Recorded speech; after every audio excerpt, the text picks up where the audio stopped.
సిద్ధం సభకు గౌరవ ముఖ్యమంత్రి జగన్మోహన్ రెడ్డి గారు రాబోతున్నారు. దాదాపు 8 నియోజకవర్గాల నుంచి మొత్తం 1.5 లక్ష పైచీలకు ఈరోజు జన సమీకరణ కూడా రాబోతూ ఉన్నారు. ముఖ్యంగా కావలి నియోజకవర్గం నుంచి దాదాపు 50,000 మంది ఈ కార్యక్రమానికి రాబోతున్నారని కూడా తెలియజేస్తున్నాం.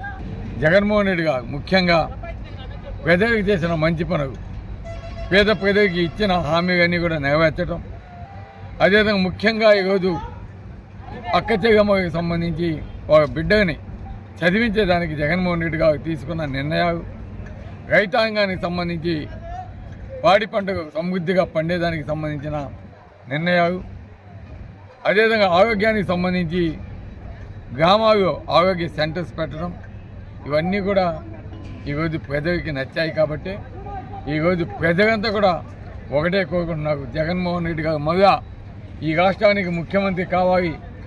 తప్పకుండా జగన్మోహన్ రెడ్డి గారు ముఖ్యమంత్రి అయితే ఒక పక్క సంక్షేమంతో పాటు అభివృద్ధి కార్యక్రమాలు కూడా జరుగుతాయనే నమ్మకంతో ఈరోజు ప్రజలంతా రాష్ట్ర ప్రజలంతా కూడా ఉన్నారు.